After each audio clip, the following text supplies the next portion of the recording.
Are you stuck in your office spinning your wheels? Is it time for you to get away from your business so you can focus on the business? Maybe a retreat.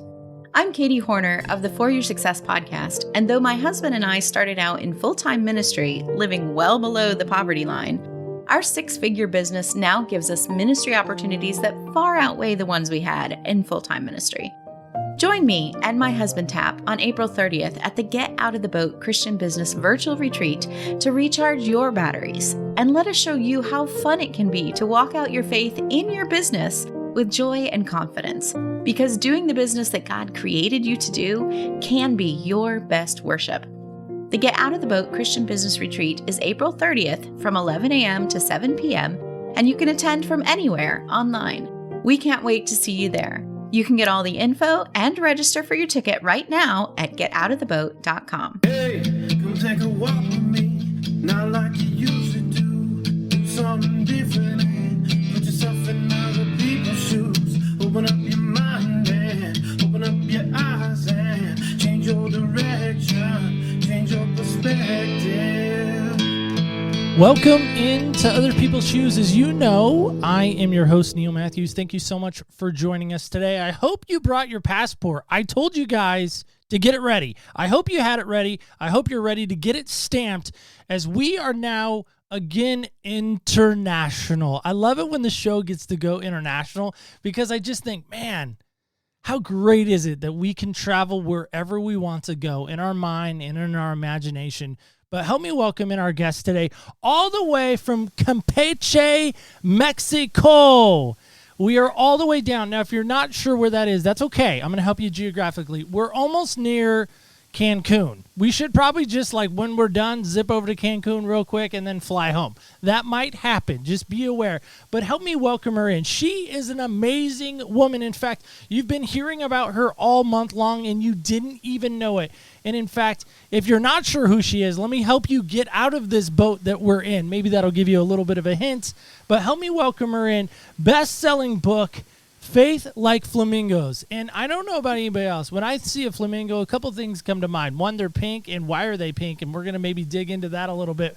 But help me welcome her in as she teaches us and helps us understand why we need to walk and talk and be unique and be so fulfilled in our purpose that we can walk out our bold colors. Help me welcome her in all the way again from Mexico, Katie Horner. Katie, how are you? Hi, Neil. I'm so excited to be here today. That was an amazing introduction. I'm so excited. But Katie, thank you so much for joining us today. I know I'm excited about having you here today because there's so many things that we have to get to, I feel like, in this show, and we're going to try to cram it all into one. But it is season finale day, and I get excited about season finale day because, to me, I feel like I've taken this 16, sometimes 17-week journey.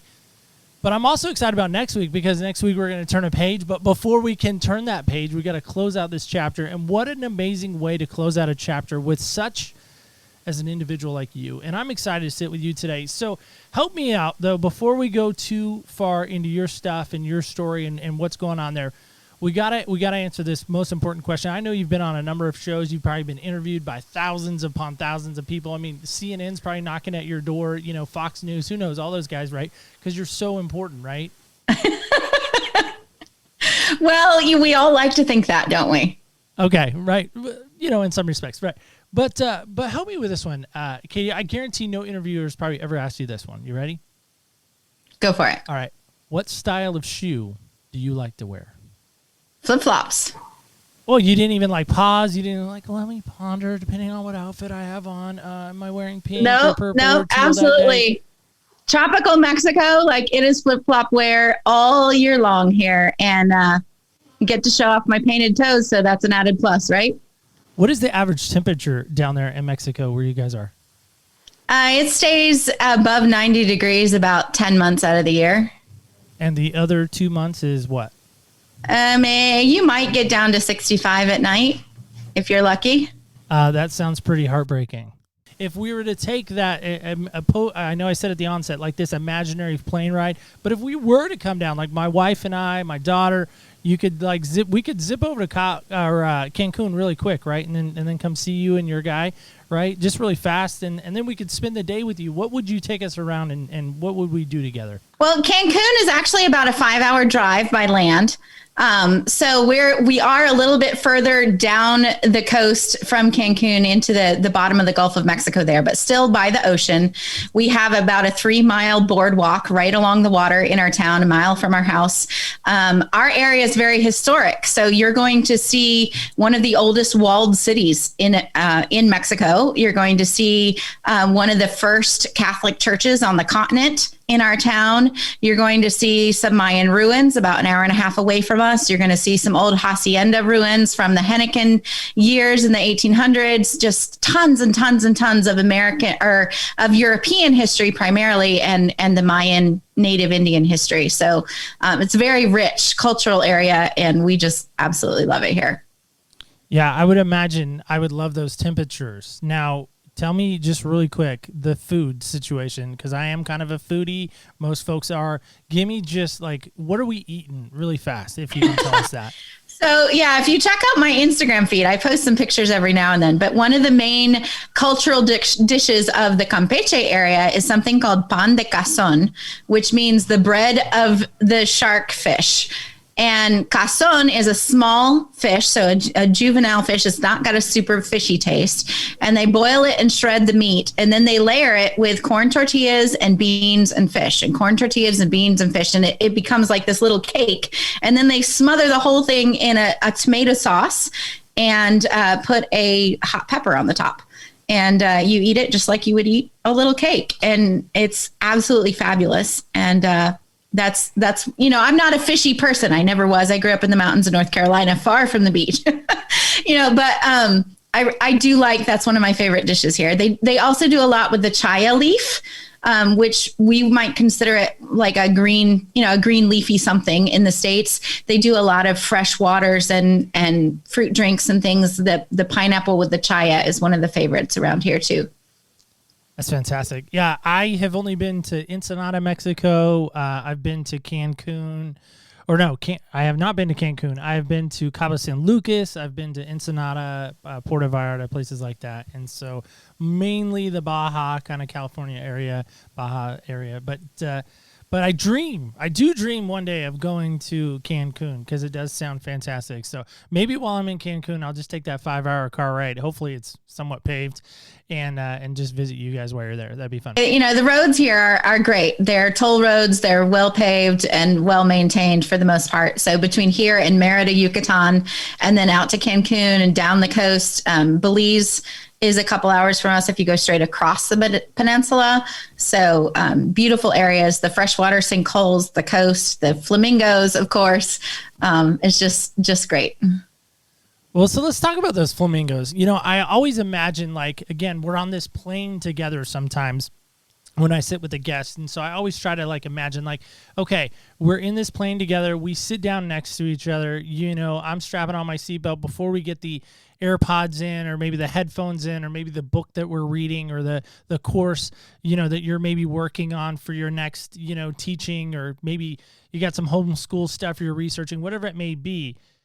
But before we do all of that, and I lean over next to you and I was like, wow, you seem interesting. You seem fascinating. What do you think's the first thing I'm probably going to notice about you when we sit next to each other?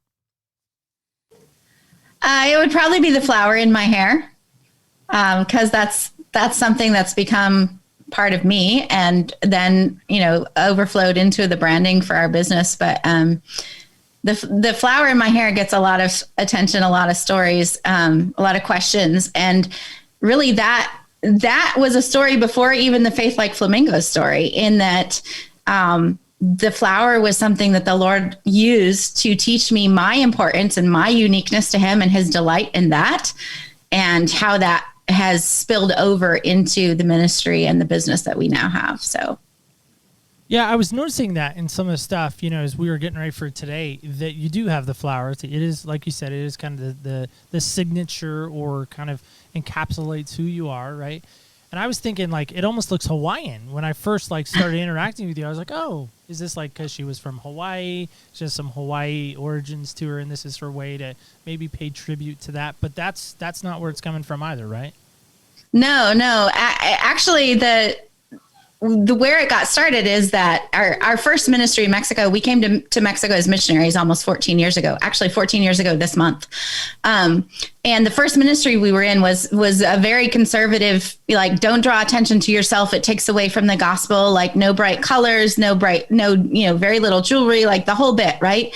And so I sort of took the fun part of me that loved color and that loved fun. And I stuffed it, dutifully down into my floor length skirts and all of that. And it wasn't until a few years later in a different ministry, in a different situation, I was getting ready to teach an online class, and it was a hot, humid day, as it is here in Campeche, almost every day, right? And I was running out of time to get myself ready, and I grabbed my daughter's headband and stuck it in my hair. And so everyone on the call, I love your flower. I love the flower in your hair. And so I didn't think anything of it until next week's class. I didn't wear it, and they're like, "Where's your flower?" Like, that was really awesome. We loved that. And so I started wearing it more often. And the way that I felt when I wore that flower, it was almost as if God reminded me, like, you are beautiful. It is okay to be you and to enjoy the colors and the fun that I've created. And it became sort of like this crowning visual reminder to me that God delighted in me the way he made me, not the way man expected me to be for this, that, or the other reason. And so it's become something that I don't just do it for podcast appearances. I don't just do it when I travel or speak. Like, it literally is something that I put on every day, just like the rest of my clothing that I wear. So it's really become a special thing. The reason why I bring that up, there's a couple things that I bring that up, or maybe even help me with this a little bit if you can. I love unique stuff. And I think that comes from being the youngest child, wanting to stand away from the crowd. The Enneagram, if people subscribe to that or not, I'm hearing new things about the Enneagram that's not that cool anymore and all this other nonsense. But for me, I have purposely over the years looked for things, shoes specifically, that will keep me and stand me out from the crowd. And undoubtedly, if you are around me long enough, in a given week, I'm going to have something light blue on. I just am. Like, it's everywhere in my wardrobe. Like, my wife's like, "Oh, cool, you got a new shirt the other day on eBay. Let me guess, it's light blue." I'm like, "Yeah." But I added some Argyle to it, so it's, it's cool now because it's got the Argyle. But I love the color. It's everything I do. I mean, you can see our banners behind it. I'm wearing light blue today. I mean, it's just who I am. And I remember one time recently at church, I was wearing actually an Oregon State polo that I had gotten, and it's orange, by the way. Orange. But I was wearing this, and somebody stopped me at church and said, "Neil, I think this is the first time I've not seen you wear light blue. Or are you okay? Is everything all right? Blink twice if you're not in a safe place," right? And so I was like, "Don't worry, I still got my light blue bracelets on. It's cool. Like, I just wore the shirt just to be fun today and just wear something different." But somebody noticed, right? Right. And so I say that because I wonder, is that wrong? Help me with that. Is that wrong for us? And not for us, like us as like in general, like make a general statement here, but is it wrong for you or I to do things like that, to try to stand out? Because I've heard that too. I mean, I grew up in the church, right? I told you that in the green room, as I'm now calling it. But I told you that in the green room that I grew up in a church too. And my whole life, people were telling me, don't stand out, don't be who you are. And so now what you're saying is everything I want people to say, but people are telling me, listen, you're not being humble if you're standing out. You're not being the submissive servant that God has called you to be. He didn't call you to say 1, 2, 3, look at Neil. He said 1, 2, 3, look at him. So help me with that, because that's a real juxtaposition for me. I believe that if we go to Scripture, you will see way more evidence of the creativity of God and of the unique creations of God than you will see of any semblance of exact sameness. The flowers he created are all different. The trees he created are all different. The birds and the animals he created are all different. And each one unique in its own way. Even the flamingos, as weird as they are, each of those flamingos is each different. Each one has its own voice. And I don't think we have, well, a Christian, if you're a Christian, if you're dead to sin and you're born again in Christ, you have no rights anyway, because a dead man has no rights. So we have no right to say, I deserve, or I have the right to this or that or the other thing. We have no rights outside of what God says we need to do. And so if God says, I made you this way and I delight in the way that I made you, then who are we to play that down or play that up? And I don't wear a flower because it gets me attention. I wear a flower because it reminds me of who God says I am. And if that draws attention because you're attracted to a flower, then that's great. And God has used the flower in my hair so many times to open new doors and new conversations, to be able to share his plan and his words and his encouragement, his life-giving words with other people, that it has become a tool. Right. And so I think embrace what God gave you, embrace the uniqueness. And if that's blue, or if that's orange, or if that's shoes, or if that's whatever it is, he made you that way. Like, embrace it and let him use it, and be grateful that he delights in you so much that he gave you this cool thing that only you do, or that only you have. That almost sounded like a little bit of a mom voice there coming out. Just saying. Well, I can get on a soapbox every now and then. Yeah. I love that though. No, in all seriousness, like that was supposed to be a compliment. I hope it came out that way. But absolutely, in my mind, you don't take off being a mom, right? You don't. It's not like, okay, let me just go ahead and take that hat off, that flower in my hair. It's off now. I'm not a mom anymore. So when I say that is with a great deal of respect, because I think as a mom, you are a nurturer by nature. Right? You just are. And I think if you're a good mom, you're a nurturer by nature. Let me restate that. But I also think, you have this unique ability to really pour into your kids and really pour into them, because you're around them a lot. You have that ability to create life lessons and life applications that they can hopefully, I think the idea is to take them with them for the rest of their life and to guide them in the way they should go, right? I would imagine.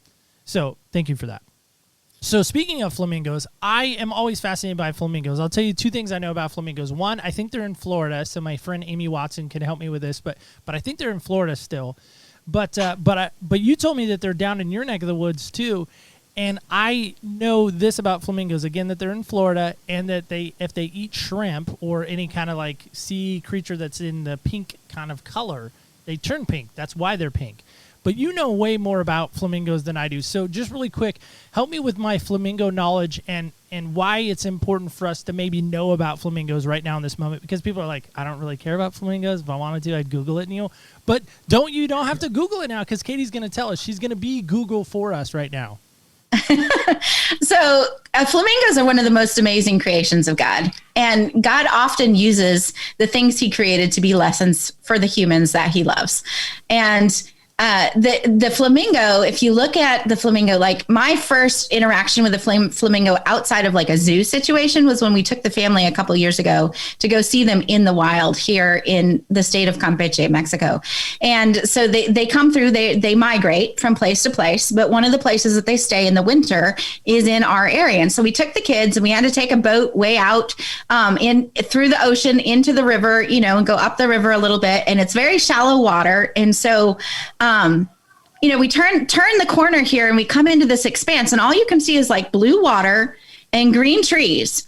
And like right in the middle is this huge line of pink, like pink, like marker color pink, like it just does not look like it should be there. It's just so unnatural looking, and it's just, I was just like taken aback almost, because of this, not what you expect to see right there. And yet that is exactly where God created them to be, right? It's the shallow water. It's where they can kick up the silt and eat those crustaceans and those algae, which then they migrate to another place, right? Which helps the feeding cycles to work in the ecosystem the way they're supposed to. They're in shallow water. They're in alligator infested water. Right. So there's literally crocodiles and alligators in this river, and they're not scared, because the way they were created allows them to fly or to flee or to bandy. Like, they're not scared. They weren't scared of us. They weren't scared of the boat. They weren't scared of the motor. Like, we pulled up close and I expected them to like flurry and run away. Right. They were as calm as a cucumber, like as if it didn't even matter that we were there. Like, this was their territory, and they were confident in what they were doing at the moment, in the job that they had been given, and fully focused on that. Now, had we appeared as a danger, they can run on the water and take off and fly and go where they need to go, right? But it was just so cool to see them. And so as we watched them, the family trip up the river and back and seeing them in the wild like that, the Lord just kept bringing these different illustrations to mind. I'm a teacher by heart, teacher by training. And, it just kept coming to me about how the Christian in business, the believer in business, is so much like the flamingo. Like, we are all created unique. We are all created special. We're all a little bit weird in our own way. Like, we have those quirks, right? And so many of us, like the flamingo, have no idea how special we are in the midst of this whole ecosystem. We downplay it. We sidestep it. We push it away. We don't embrace it. Like, the flamingo he's not out there talking about how good he is, right? He's not puffing himself up in the animal kingdom. He's just doing what he was created to do, totally oblivious to the fact that he stands out as being so weird, right? And we avoid that. We avoid doing what we were created to do because we fear being weird.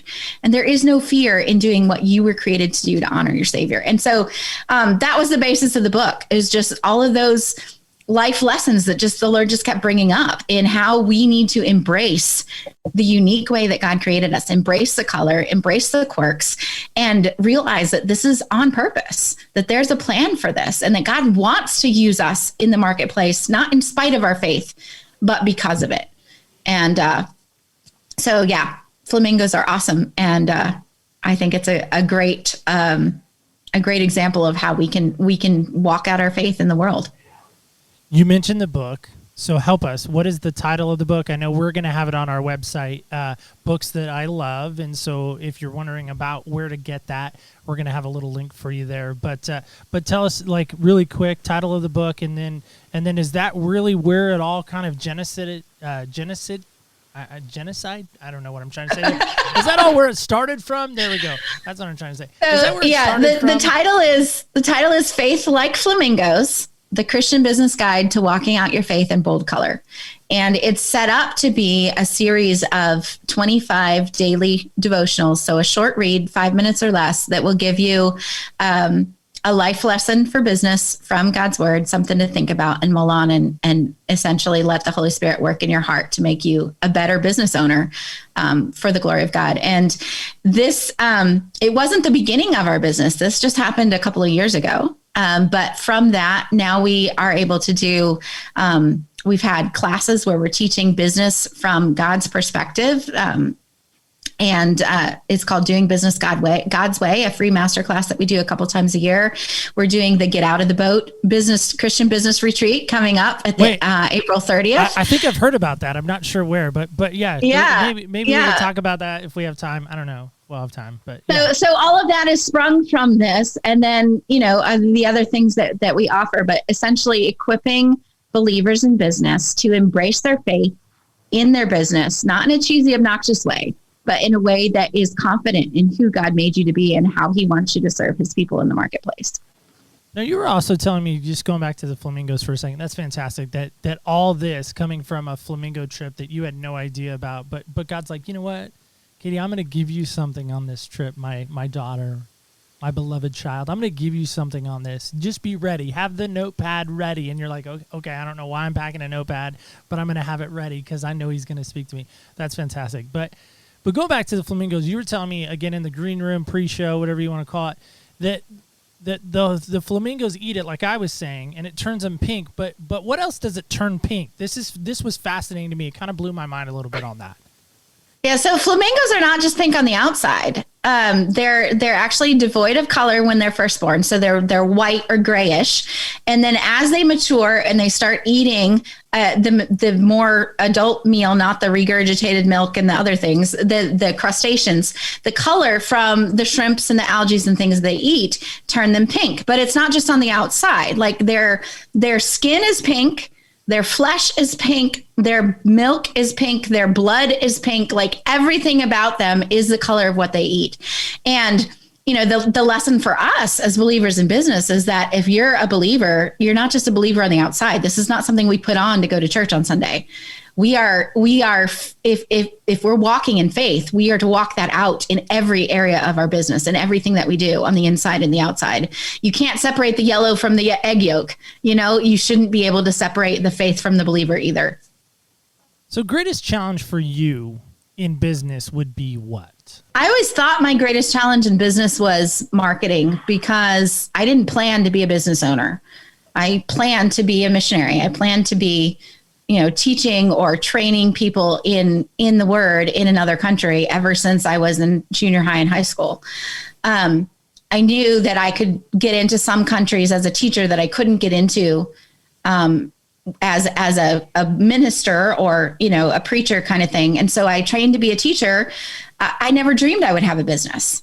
And yet when God brought us to Mexico, and then we moved to a different ministry to Campeche, and then that ministry sort of got taken out of our hands unexpectedly, a long story there, but we suddenly had to start a business to support ourselves. And here I was going, Lord, I trained to teach. I didn't train to run a business.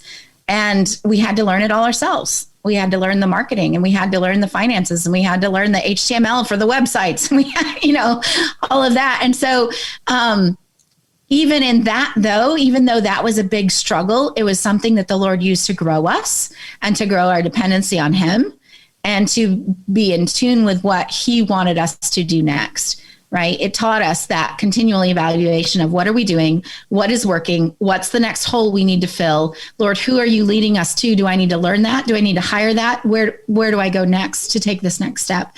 And, that's been a huge lesson and a huge push towards success for us, is just that lack of knowledge really pushed us in the right direction. So you mentioned being a teacher, and mentioning that's kind of how you envisioned your life, being this teacher. Maybe you always had the calling, you talk about in middle school and even in high school, this calling to go be a teacher abroad. And for whatever reason, to me, that's exciting. And there's probably so much story behind that we'll probably not be able to get into in all of this, but I'm sure there's ways that people can reach out to you to hear more about that. Because I don't know, I always like to leave people with a cliffhanger, like, ooh, I want to know more about that. Well, how can I know? Well, reach out to Katie. She'll probably have a cup of coffee with you and tell you more of that. Or maybe even it's in her book, I don't know. Maybe you want to check out the book. It's probably in there too.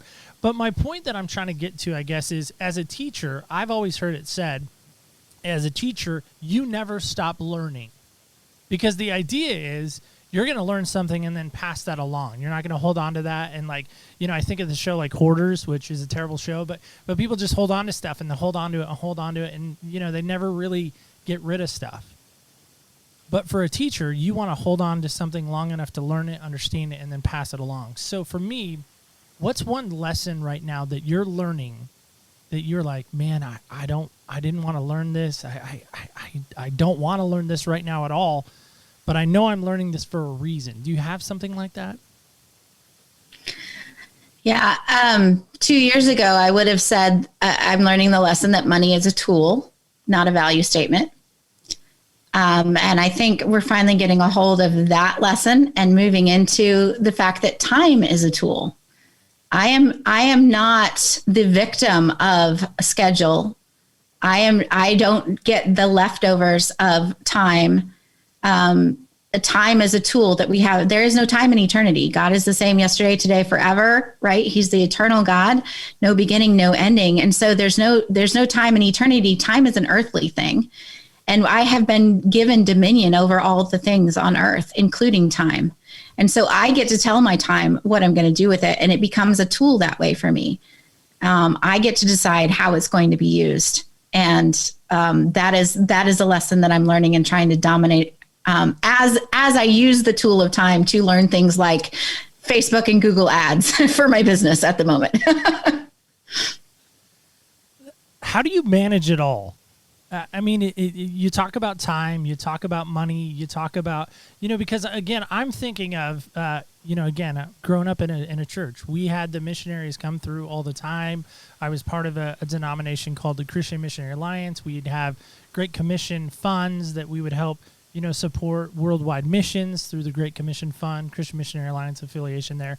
But you talk about money, you talk about, time. You talk about all that. I mean, I'm thinking of a missionary like always dirt poor, always kind of hustling, always having to have a side hustle, if you will.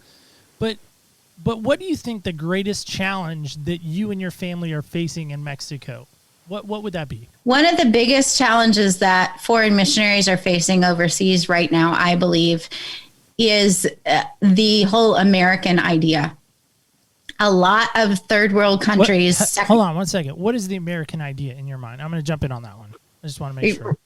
So in a lot of the third world countries, the Americans are seen as rich, regardless of whether that's the reality or not, because of the way the media portrays, the media, the TV shows, the way that they portray the American life. And so, you may be making less than the pastor makes working his secular job in Mexico, but they still see you as the rich one and expect certain things because of that. And so there are cultural misunderstandings there that have to be overcome. And, Mexico as a whole has had the gospel here for so long, especially in our area of Mexico. It had the first Catholic church, and it had it's got one of the oldest Seventh-day Adventist churches in the country. And so we have churches of every stripe and color in our area that have been here, some of them for more than 100 years, with some form of the gospel message. And quite frankly, it's time for the Mexican people to take up the mission of sharing the gospel. The outside influence has had a time of doing their part. And I think now it's not so much bringing the gospel as it is the training of the next generation who will take the gospel now. That is what I see as the job of the missionaries in a lot of these third world countries like Mexico, where it's time for us to come in and train and to support the nationals who will be the ones to carry that initial evangelism to the next generation. And that's what we're seeing. Even with our Spanish business is a homeschool business and ministry to the Spanish speaking homeschool world. And so we are some of the first people to be able to take that kind of training online and reach not just the Mexican homeschoolers, but the Spanish homeschoolers around the world with that kind of support that says, just like you were saying, as a teacher, you can continue learning forever. Like the whole idea of a successful education is not that you made straight A's or that you got hundreds on all of your tests, but that you are someone who knows how to learn what you do not know, because then you will be prepared for life no matter where God takes you. And we get to support those families now in that capacity as well. So it's very exciting.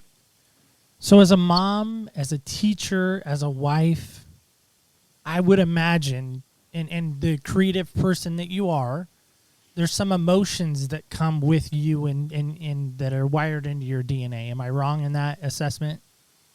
Oh yeah, humans have emotions, period. But I'm not talking share. Humans. I'm talking Katie Horner. Katie Horner strikes me as an emotional kind of person. Am I wrong in that? Absolutely. Okay. I'm right in that, right? Yes. Okay. So here's my question. What breaks your heart for the people of Mexico?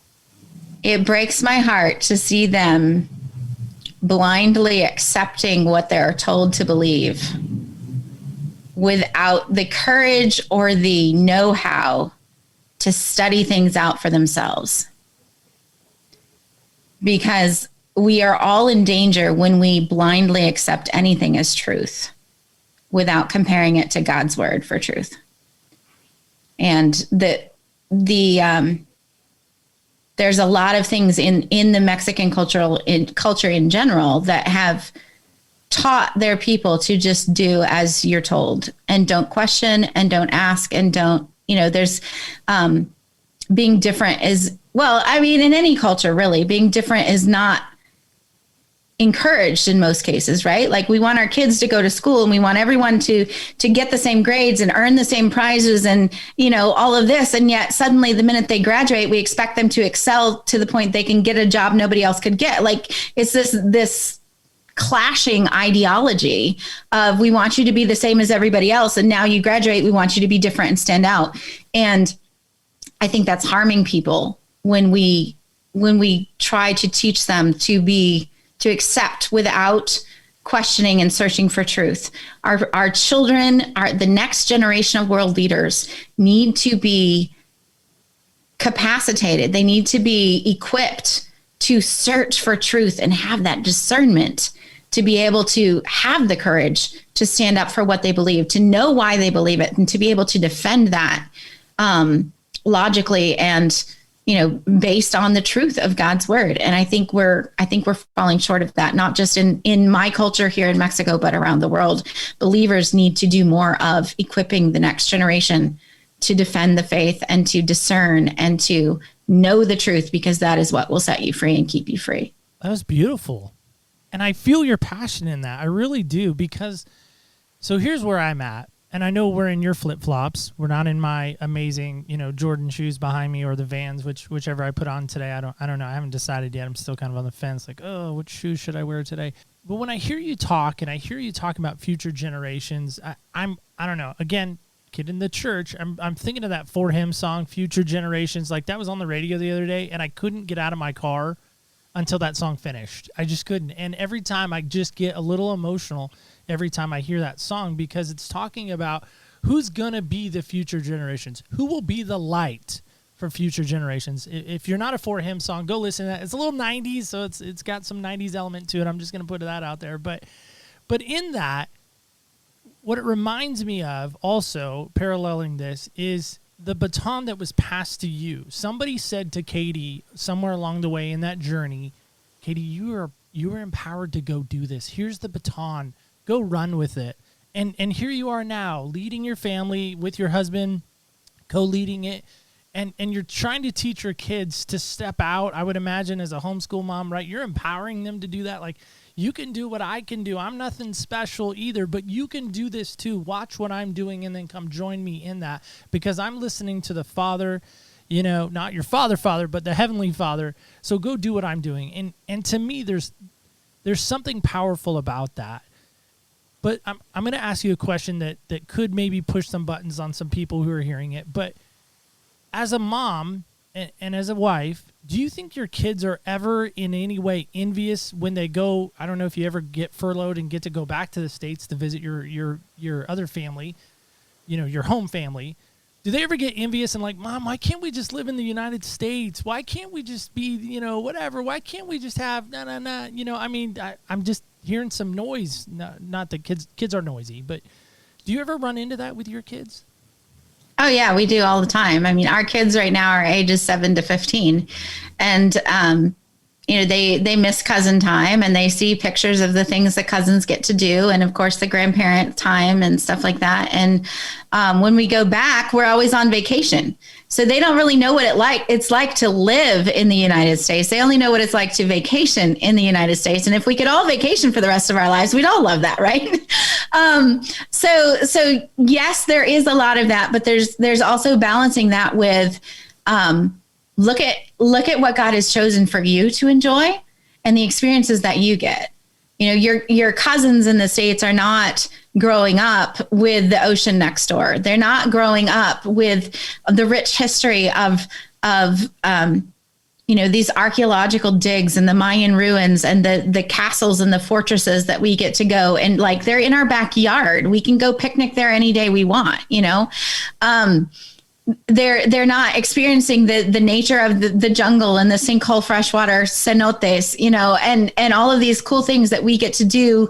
I'm not saying we do it every day or on a regular basis, but it's not as if we had to plan an international trip to do it, And so the other things too that there's a difference in experiencing is that there is somewhat less of a materialistic ideology here.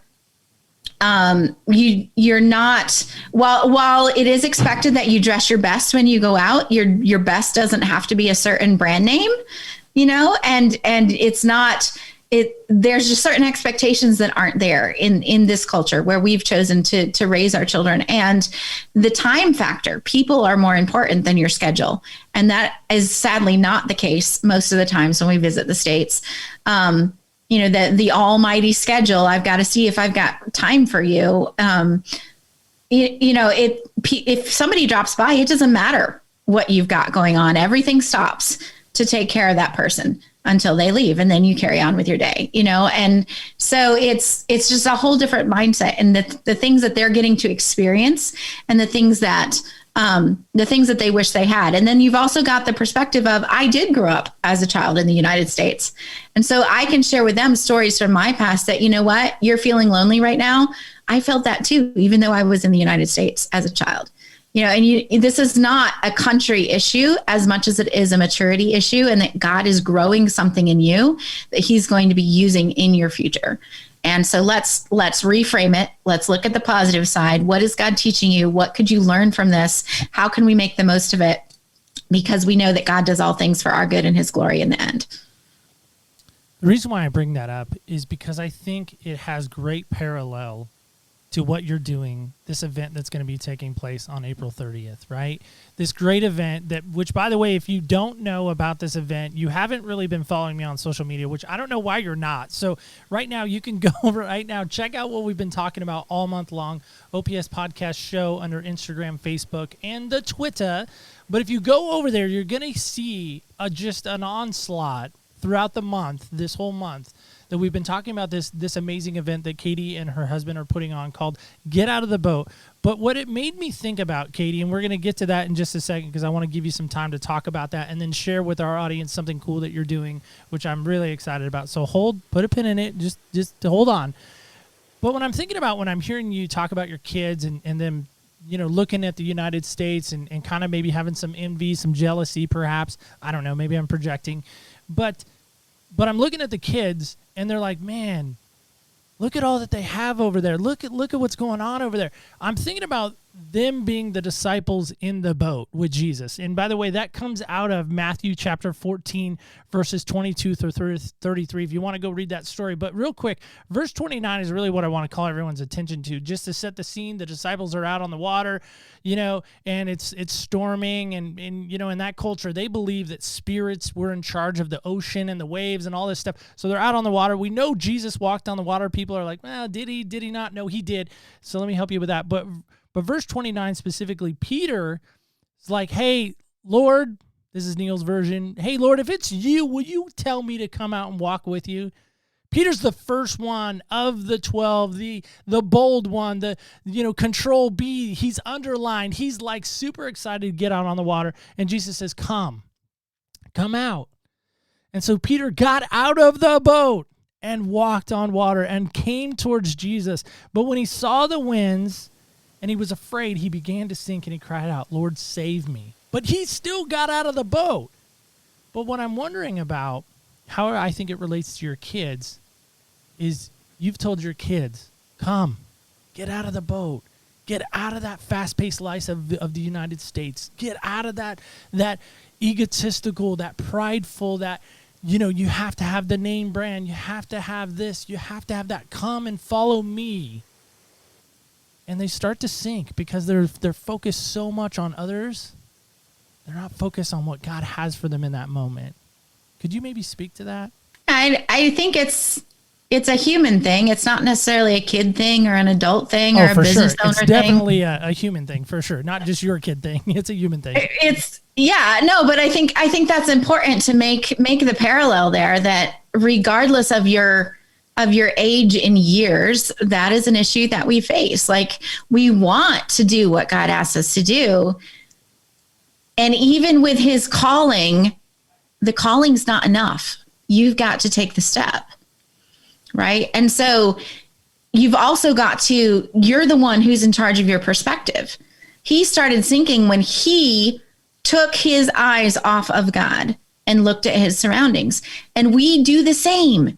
When we start comparing ourselves to other people, your kids to other kids, or yourself to other business owners, whatever the case may be, you start to sink because your eyes are focused on you and on the situation around you, not on the God who owns and created everything. And so reframing that, whether it's you for yourself or you for the people that you're leading in your home or in your business, you reframing, saying, no, we need to put our eyes on the Lord, on the one who has called us and asked us to take the step. It's important to keep that perspective. Why do you get so emotional about that? I've walked it. I've sunk and I've walked it. And I know the power of the perspective shift. And that's what spurs us on to do what we do, because we've lived it. We know how powerful it is for you to get back to the truth of who God is for you, who God is in your business, what God wants you to do with this business that he's gifted you. Because when you focus on you and you focus on the competition and you focus on the circumstances, you start sinking because you're all focused on you, and you is heavy. But God is heavenly and God is light. He says, my yoke is easy, my burden is light if you walk with me, right? That's what a yoke does. It's two walking side by side with equal pull, right? It's easy if you walk with me, if you keep your eyes on me, that whole perspective shift. It's not what do I do next with my business? It's God's, what are you doing with your business and how do you want me to manage it best for you? And that's what we teach that gives so much freedom just from that perspective shift. That's why we're getting out of the boat. Like God does the calling, you take the action. You got to keep your perspective. You keep your eyes on him in order to walk in victory. That was beautiful. And I'm sorry we got you to tears, but I feel like I can check that off my list. You know, when I get people to tears, it always makes me feel good. There's a reason for that, and I'll briefly share.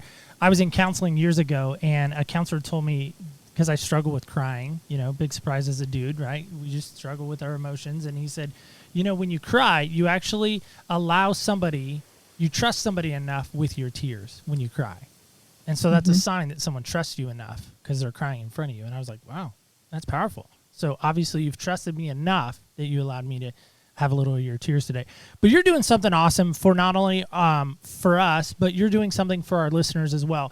And so tell us about the event really quick, and then tell us what the what you're gonna do on this special event, only 1 day event. So listen carefully. So Katie's gonna take that away and share that. So April 30th, my husband Tap and I are hosting a 1 day Get Out of the Boat Christian Business Retreat. So it's virtual. You can attend online from anywhere.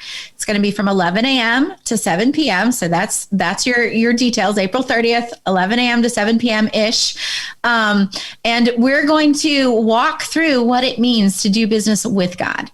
And so whether you think you're doing it with God, whether you've been doing business for God and need a reset, whether you're feeling overwhelmed and just want to be refreshed, we are going to help you reset, refocus, get back to the truth of who God is and what that means for your business and for your daily walking out your faith in that business as a ministry, as a worship, essentially, to the one who created you to do this. And it's going to be fun. It's going to be interactive. There's going to be teaching as well as fellowship time.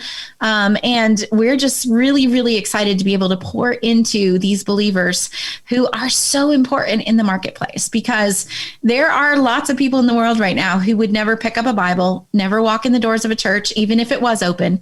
And they need to see Jesus, and you may be the only Jesus that they see today. And we're going to get back to what that means and how we can do that in a way that essentially makes you the preferred choice in the marketplace because of the way that his love flows through you to the people that you get to serve. And so we're really looking forward to it. We do have a special offer for the listeners of today's show, Neil. You want me to share that now, or you? Yeah, no, go ahead. Share that now for sure. Yep.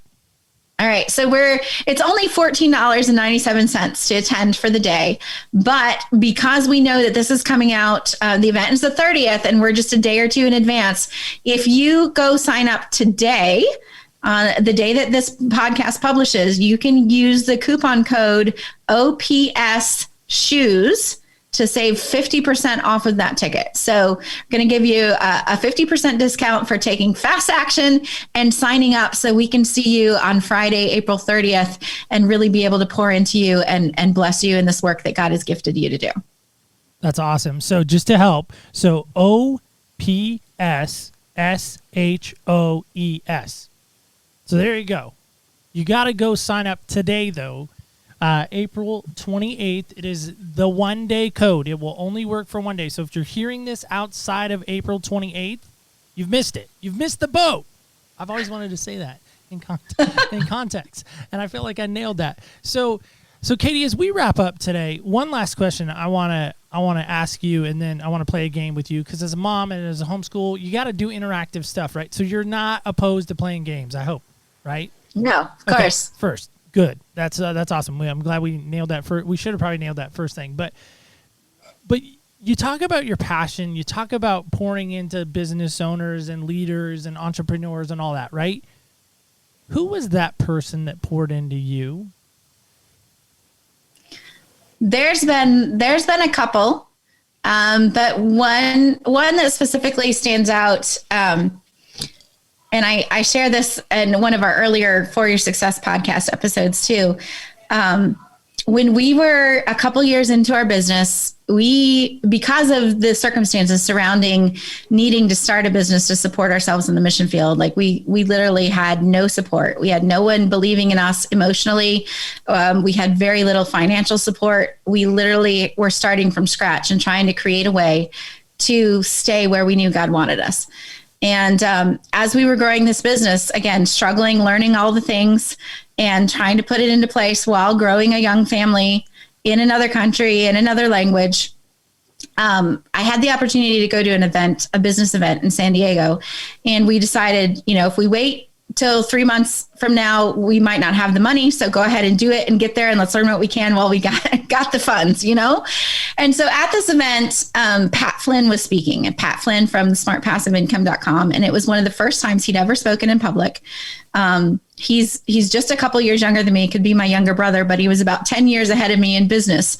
And after he spoke, I went up to him after the event and just shared with him what our 5-year plan was to be completely self-supported through our business. And shared with him, briefly the plan and do you think we can do this? And he said, no. And I was crushed and I started to turn away, my eyes got teary, right? Because nobody believed in us at that moment.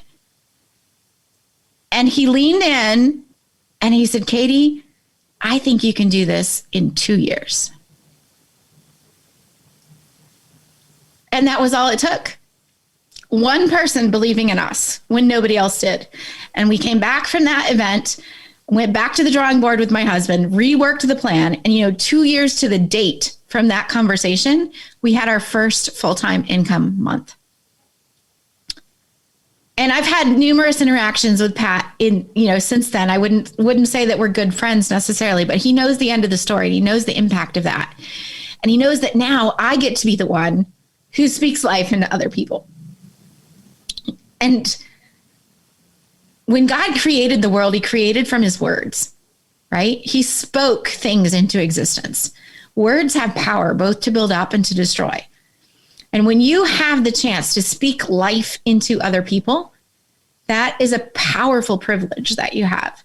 And I get to be the one day in and day out with our coaching clients and with those at our events and retreats to say, we're going to believe in you until you can believe it for yourself. Because we can see what you're too close to the issue to see. We can see what God's doing. We can see how he's put things into place for you. You need to believe it too. And until you can, we're going to be here and support you. And so that's the power of community, the power of aligning yourself with others who are like-minded and who can speak that life into you when you need it. That one person who can change everything is the one who says, I believe you can do this. Wow. I don't even know what to say to that. One, Pat Flynn's pretty amazing. Like, I know Eric Nevins and Misty Phillip. Those are kind of the people that I met when I first started podcasting, because I didn't know anybody in the CPA, Rocket, Spark, whoever they are now. I didn't know any of those guys and gals. But I knew Pat Flynn because I had, Googled how to start a podcast on YouTube, and I watched a few of him, and I'm like, this guy's kind of quirky, but he's kind of fun, and I love his 80s retro stuff. Like, that resonated with me, and Eli has toys and stuff, and of course, being a kid at heart, that's kind of where I'm at. And for him, like you said, to speak life into what you were doing, he's, as far as I know, he's not a believing Christ follower. I mean, I don't know. He can correct me if he is or isn't. I don't know. But regardless, God used somebody in an amazing way to say, no, young lady, my daughter, my beautiful daughter, I have you. You need to hear this. And you might not have heard it from anyone else. You might not have believed it from anybody else, but to hear it from him, and again, not that Pat's like this, elevated superstar, rock star. I mean, he kind of is now, but you know what I mean? Like, but to hear it from a person like that, to me, that was amazing. But it made me think about this song, and it's a country song, and it's this guy named Joe Nichols, and he says, if nobody believed in you, and he says, what if God quit trying? What if he turned away? There were teardrops on his face. Tell me, how would you feel? You'd probably give up too if nobody believed in you. And to me, there are so many times in our life when somebody doesn't believe in us and we want to quit. We want to give up. We want to stop trying. But to me, through the power of God, you are trying to tell people, listen, don't give up. Don't quit trying. But you have to take that first step, right? Yeah. My friend Matt Tommy says, God doesn't promise to bless your standing still. He promises to bless the work of your hands, right? You've got to be working in order for him to be able to bless. And that's, paraphrasing, but he says that a lot. And I think that's true. And I think too that that whole idea of taking God at his word, right? Again, going back to the truth. When you're focused on nobody believes in me, you're still focused on you, not on what God wants you to do, right? Because God believes in you or you wouldn't still be here. I've got the thing painted, my daughter painted on my hashtag on the back of my wall here in the office that says your message matters, right? And that is so true. You would not still be here if your message didn't matter, if there wasn't still somebody who needed to hear it. God believes in you enough that he let you live again today because there's somebody who needs what you have to say. And your words can speak life or can speak destruction. And how cool is it that we get the choice to do that and that we get paid for it in some respects? I dream of that day, getting paid for it. That is so. Maybe one day. So Katie, I know you're not probably a big sports fan, right? I mean, you just strike me as not being a huge sports fan, right? Am I assessing that again correctly? Not judging, just asking for a friend. That's a correct assumption. Okay. Yes. You mentioned though being sort of from North Carolina or having some North Carolina roots to you. Can you tell me briefly about that while I set up this thing that we're going to do? So I'm from Western North Carolina. I grew up in the western tip of the state up by the Nantahala River. And my family was originally from upstate New York. My dad grew up on a farm and became a building contractor when he moved to North Carolina when I was tiny. And neither of my parents were really big sports fans. So I'm not, I knew who the high school team was, but that was about it. You knew who the high school team was, but that was about it. I'm just blown away by this. Like Mexico has soccer and all this stuff, and you don't, no, just not. No, my husband he's a chaplain for the local baseball team here, the Campeche Pirates. But there again, it's not really a big family thing. I can't even understand this right now. I'm so sorry. Wow. Did you ever get down to Charlotte? I'm just wondering, again, asking for a friend. No, not very often. Okay. I mean, I've flown through Charlotte, but I don't know much about it. Well, in Charlotte, there's this team. I'll help you. They're called the Hornets. You know them, I hope. Yes, I've seen the light blue colored. Okay, they're kind of like a teal Hornet. and a purple. So kind of a little bit of you got it on today. You got some teal behind you. You got some purple. So it made me think of this. But they play in this really amazing arena, and it's called the Spectrum Center. Spectrum, like Charter Spectrum, which I've heard they're pretty cool. Like Charter Spectrum Internet is really awesome and really fun, and maybe business owners should look into that, and if they're interested in that, maybe, I don't know, they could talk to me, they could DM me if they're interested in that. But anyway, Spectrum Internet, and they're the sponsor of the arena. So by the way, that arena can seat 20,200 people, roughly full capacity. So I just thought, maybe somehow we could create an amazing event called Out of the Boat. I don't know, maybe you're interested in doing an event like that. But if you were to create such an event like that, hypothetically, of course, and have this amazing event stateside in an actual in-person event, which we could have those one day soon, I hope, maybe. But if I handed Yeah, we're all hoping. Yeah, right. If I could hand you this microphone and you were on the center court, right? Center court, hand you this microphone, you're on the stage. You got people from all walks of life because, again, everybody needs to get out of this boat. They do. They just need to get out of the boat, step out. Entrepreneurs, maybe somebody that's 16 thinking, man, one day I want to be an entrepreneur. I want to be my own boss. I want to do that. And then you got the guy that's been doing business for, 50, 40 years, whatever it may be. What would you say to this diverse crowd of people wanting to get out of the boat? What would you say to them in that moment? I would say your message matters. If you're still here today, if you're here in the sound of my voice, you have a message that God put in you before you were born. And if you're still here, it's because somebody still needs to hear that. And even though it may be a similar message to mine, you're going to reach people who will never hear of Katie Horner. And even though it may be a similar message to Neil's, you're going to reach people that would never listen to Neil. And he's going to reach people that would never hear of you or would never listen to me. And so don't be afraid to share your message because there's somebody else out there sharing a message similar. God has got people directly created to hear from you what you have to say that they need to be who they were created to be, to impact the people he's got waiting for them to give their message. And if you don't give it, somebody's not going to get what they need to be who they were created to be to give that message to someone else. All of us have a kingdom purpose. But you've got to get out of the boat. You got to hear the calling. You've got to decide to take the action. Who is it that needs your message today? And what can you say or do that will impact their life? That will be that first step in saying, yes, I'm going to get out of the boat. I'm going to keep my eyes on you and do what you've called me to do. That's fantastic. I would hopefully be front row and I would be cheering.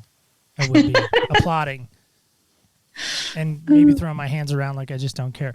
So Katie, real quick, how can somebody get in touch with you if they're hearing the sound of your voice, like you said, and they need to get out of the boat, not only to go to the event, but also, if they want to know more about your mission and your ministry and everything that's going on down in Mexico, how can someone do that? And then we'll play our game together.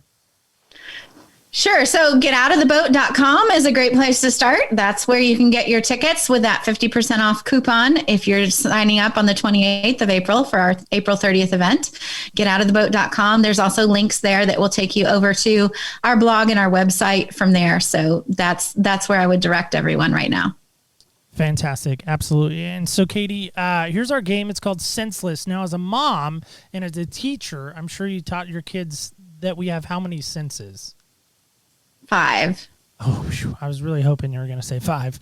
Recently, I was in a 4th and 5th class at church, Sunday school church. I have an opportunity to speak there every now and then to our 4th and 5th grade little guys and gals. And I said, hey, how many senses do we have? And we played this game that we're going to play together right now. I played it with them. And one of the kids was like, we have 3, Neil. We have 3 senses. And I was like, 3? And he said it like just solid, like he was not going to be moved. And I'm like, buddy, rethink that. You sure we got 3? And he's like, yeah, solid, 3. Like, you're not talking me out of it. We got 3. And I was like, what are the 3? And he's like, eyes, ears, and our mouth. I was like, what about touch, buddy? He's like, oh, maybe we have more than 3. I was like, okay. We got some learning to do there. Got some teaching to do. Anyway, here's our game called Senseless. So 5 questions, 6 being the wild card. Rolling on your behalf. By the way, it's North Carolina. Not that that means anything to you, but it is a Tar Heel Cup. So it's famous because I've made it famous. So here we go. Well, and I see your North Carolina flag behind you as well. So it's bad here. It's bad. So anyway, so we have 5 senses, but how does that work when you get a number 6? Because you can clearly see that because we're on the Zoom together. But number 6 is this. You ready? You get to have a meal. So that's breakfast, lunch, dinner, brunch, whatever, a meal of some sort, snack, whatever it may be, with one person, dead or alive, and it's just you and this person. You can't invite your family. I'm sorry, I know you're, a family gal, but it's just you and this person. Who are you going to have lunch with and why? Or a meal. Sorry, I said lunch, but you get to have a meal. So first off, where are you going on the meal, and then who are you indulging some food with? I think I would, well, does it have to be living or dead? Yeah, alive or dead. Doesn't matter. Yep. Alive or dead. Okay. Nancy Lee DeMoss has been one of my heroes for a long time. Nancy Lee DeMoss Wogelmuth, she's married now, right? But she's been a hero for a very long time, and she's still living, and she's got a lot of life wisdom to share. She is one of the leaders of the Revive Our Hearts ministry, which is now international as well. A lot of their podcasts and materials being translated into Spanish. It's one of the charities that our business supports. I would love to have a meal just with her and be able to ask her some questions and learn from her wisdom. What would be like your number one question you would ask her? What is the biggest thing you overcame that people said you couldn't do? And why do you feel like that's like the first question that jumps into your head that's so important? I mean, you could ask her anything, right? Yeah, I could ask her anything, but I think that's one of the biggest things that I've struggled with in my life is doing what I knew God was calling me to do in spite of the naysayers. And I don't think that you get to be where she is in ministry without having had some of those experiences. And I'd love to hear, what from her life experience, what wisdom she has to share about how God brought her through those.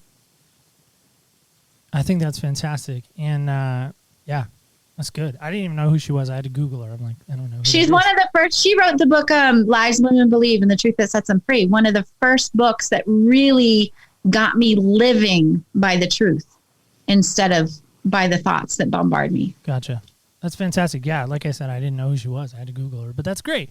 It's okay because we can learn from new people and new experiences and stuff like that. So, Katie, just want to say thank you so much for coming on today. We really appreciate it. I appreciate being here. This has been fun. Let me ask everyone a question. Back in the day, I loved spirit animals. Like I was kind of obsessed with them. Like I was a kid of the 80s, as I mentioned. I'm a big Thundercats fan. And, there was a period of time I wanted to be a Thundercat when I was a little kid.